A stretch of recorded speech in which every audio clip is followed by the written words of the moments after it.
So if you saw my video about all the things that people love about Yonge and Eglinton, then you think it would be the perfect place. But for all the good things, there are plenty of things that people don't like about the neighborhood. And so here's a video about those things. So let's start with Yonge and Egg residents' bane of existence, construction. If there's one thing everyone knows about this area, is that the construction is endless.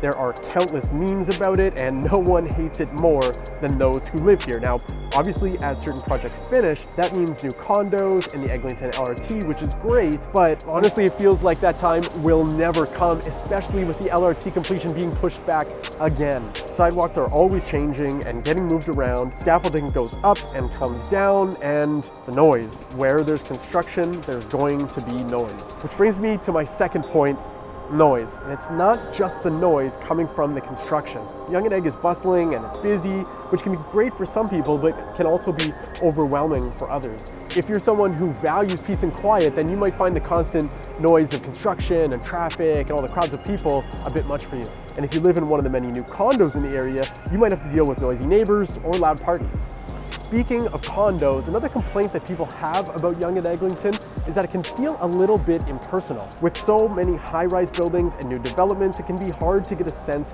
of community in this neighborhood. And some people feel like they're one small fish in a very big pond, which is why I'd recommend joining one of the many Yonge and Eglinton groups on Facebook. But if you're somebody who values a tight-knit community and a sense of belonging, Yonge and Eglinton might not be the right fit for you. Okay, let's talk about Yonge and Eglinton's traffic. This area can definitely be a nightmare to navigate during rush hour, with cars and buses and cyclists all jockeying for space on the road. Pedestrians also have to be careful, as there are often many cars turning and merging at once. So if you're not a fan of chaos and congestion, Yonge and Eglinton might not be the right neighborhood for you. And finally, the big one, cost of living. Now, with inflation being what it is, it's affecting everyone everywhere, but Yonge and Eglinton is a very desirable neighborhood, and with that come very high prices for things like housing, food, and other goods and services. If you're on a tight budget or you're trying to save money, you might find that Yonge and Eglinton is just too expensive for your needs. Now, that doesn't mean that you can't find an affordable spot at Yonge and Egg. It just means that you might end up having to spend more than you'd like. Now, of course, everyone's experience at Yonge and Eglinton is different, and you might not run into all these kinds of issues living here, but it's important to note that Yonge and Egg is not for everyone, and that's okay.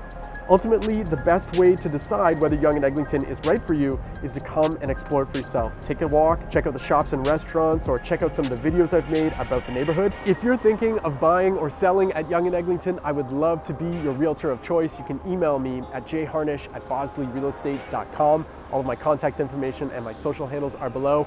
And while you're here, don't forget to subscribe to my channel. New content comes out weekly.